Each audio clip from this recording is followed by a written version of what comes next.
Y'all, I just finished watching Monique interview on Club Shay Shay.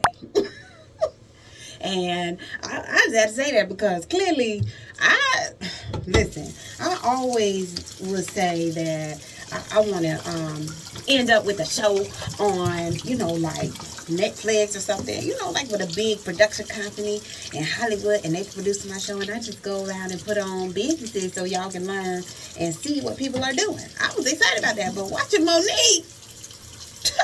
Hollywood might not be where it's at. I'm gonna say right here in this bathroom, making my videos, making sure that y'all know what's up. It is girl, curly hair crisis. Hey, subbies. This is where we are.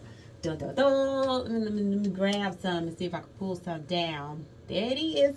There it is. I'm working on getting this hair back to where it was because I used to sit on it, and that is actually my goal. I ain't even mad about it. I'm trying to get back to the fact where I be like, oh, excuse me, I'm sitting on my hair.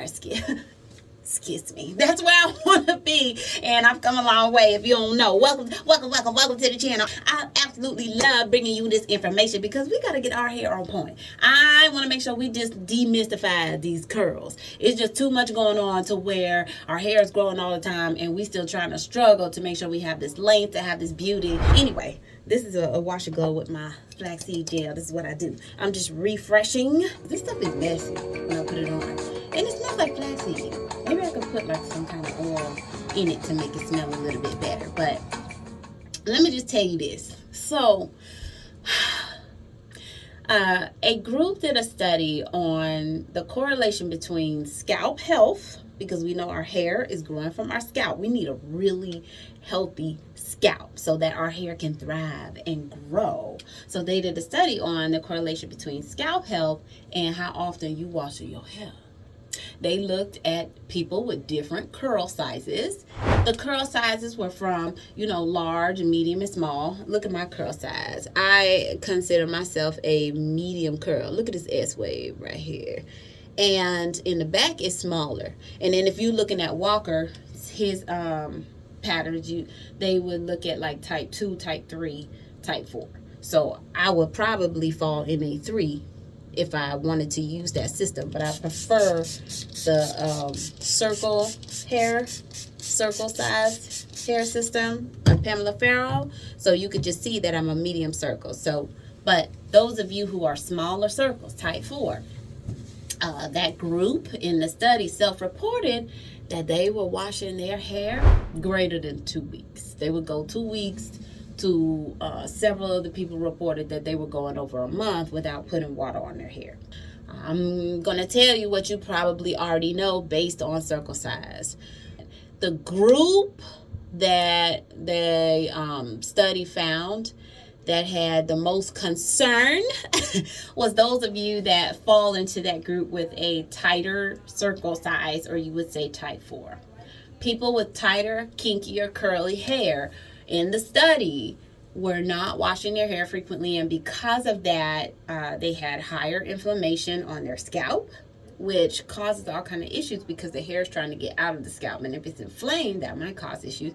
They had higher issues of dry scalp, which causes the scalp to flake. They had higher issues of very dark skin on it.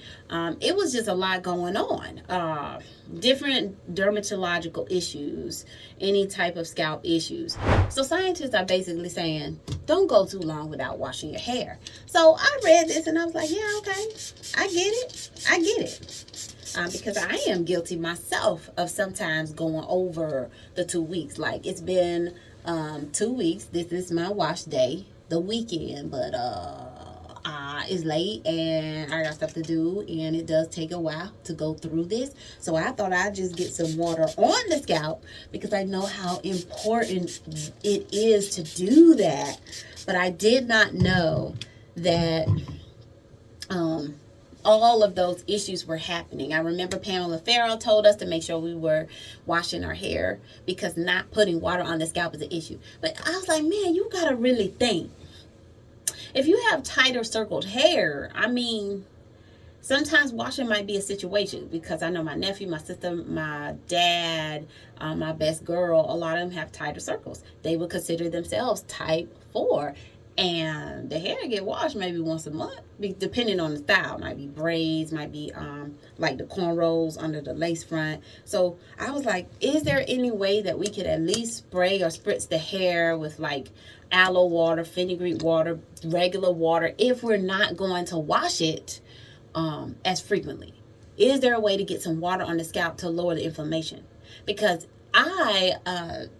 when I went to a trichologist in Baltimore and I put her information here, I remember she looked at my scalp under that big scope. She was like, oh my gosh, your scalp is inflamed. She said something that you could do is drink more water. And I was like, And remember Pamela Farrell told us, get some water on your scalp. Now you want these gorgeous locks. You want this beautiful hair. We're going to have to do something to make sure that our hair, our scalp is getting, that H2O that it needs. So I'm just stopping by and giving a quick public service announcement that no matter what curl you have, because what is the study right now? At least 60% of the globe, of the people in the world, have curly hair. Whether it's wavy, whether it's big, medium, or small, 60% of the world, we are rocking these curls. So in order for us to really have healthier curls, we got to figure out a way to keep our scalp healthy